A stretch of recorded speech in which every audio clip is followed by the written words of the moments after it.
Pak Hamsan secara spekulatif itu melempar mangga itu, melempar yang bukan yang dilihat yang satu biji, tapi yang lain, yang melempar pohonnya saja, daun-daunnya, dengan harapan mudah-mudahan dengan melempar spekulatif itu ada hasilnya.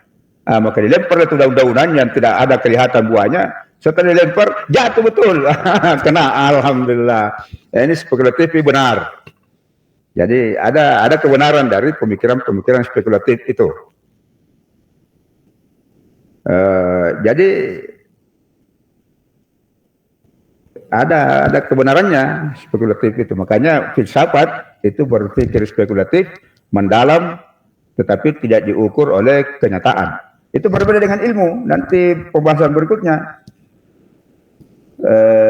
ilmu, ya, kebenaran ilmu. Nah, kalau kebenaran ilmu itu dibuktikan dengan empirik, dengan kenyataan. Jadi salah itu kalau ilmu itu tidak ada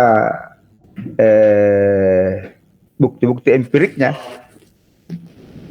Jadi ilmu harus dibuktikan dengan data empirik. Makanya nanti kalau Bapak menyusun disertasi, ya sama tuh menyusun tesis dulu. Ada pertanyaan penelitian. Nah, pertanyaan itu ya akan dicari jawabannya dengan data empirik, data yang bukti-bukti. Misalnya apa itu? Nilai-nilai pengembangan nilai pendidikan Islam ya dalam metode pembelajaran dalam mengembangkan akhlak peserta didik misalnya. Nah, maka data empiriknya itu ya cari bagaimana caranya guru mengajar anaknya supaya anaknya itu berakhlak mulia. Sopan kepada gurunya, sopan kepada temannya, sopan kepada orang tuanya. Bagaimana caranya? Caranya itu yang dilihat, itulah empirik. Oh, guru itu sebelum memulai pembelajaran, dia menuntun anak-anaknya supaya ya membaca doa, ya, supaya mendapat ilmu yang baik. Dituntun bagaimana cara belajar yang baik, bagaimana berakhlak kepada orang lain, dituntun. Itulah caranya, itulah empiriknya. Jadi kebenaran ilmu adalah dibuktikan dengan data empirik, berbeda dengan kebenaran filsafat tadi yang spekulatif itu. Nah, kebenaran ilmu ada kebenaran yang didukung atau dibuktikan dengan kenyataan, dibuktikan dengan data empirik, kebenaran.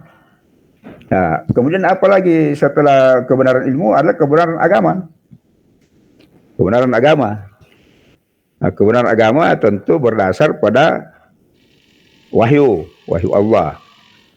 Jadi kebenaran ilmu dan kebenaran agama, ilmu bertolak dari keraguan. Jadi ragu dulu. Itu ilmu ragu dulu baru mencari apa benar ini. Jadi selalu ada pertanyaan. Tetapi kalau agama, yakin. Tidak ada keraguan, tidak ada pertanyaan. Diawali dengan keyakinan. Dan keyakinan itulah akan lebih memperkuat kebenaran agama. Bahwa memang kebenaran itu diyakini dan didukung oleh ayat-ayat Al-Quran maupun hadis-hadis dari Rasulullah SAW. Jadi kebenaran filsafat yang dasarnya spekulatif, kebenaran ilmu yang dasarnya empirik, dan kebenaran agama yang dasarnya kalamullah, firman Allah. Itu topik keberapa itu? Topik ketiga ya? Keempat. Nanti di berikutnya siapa yang dapat itu tentang pertentangan ilmu pengetahuan, dikotomi. dikotomi ilmu. Jadi ini dikotomi ilmu ini panjang juga pembahasannya ya. Dikotomi itu adalah mempertentangkan ilmu. Ada yang membagi ilmu, ada ilmu agama, ada ilmu umum. Itu dipertentangkan. Nah, padahal dalam Islam tidak ada itu dikotomi ilmu. Sejak Nabi dulu sampai zaman Abbasiyah abad 7 Masehi sampai abad 13 Masehi tidak ada dikotomi ilmu. Tidak ada ilmu agama, tidak ada ilmu umum. Semua ilmu itu bersumber dari wahyu, dari Allah Subhanahu wa taala yang ditunjukkan dalam firman Allah.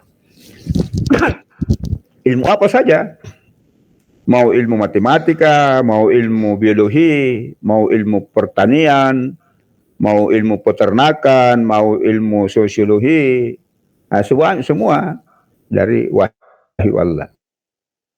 Dan itu ditunjukkan dalam apa misalnya ilmu biologi misalnya ya. Allah berfirman wa ja'ala lakum apa itu? Allati bukan ini allati ja'ala lakumul arda firasha ya was samaa binaa wa antala minas samaa'i ma'a fa akhraja minas samarati rizqallakum. Jadi Allah menciptakan bumi sebagai hamparan, langit sebagai di atas atap, dan dari atas turun air namanya hujan.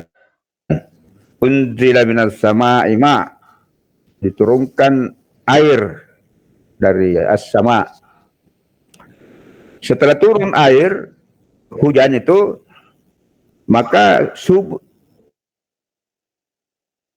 suburlah bumi, lahan itu.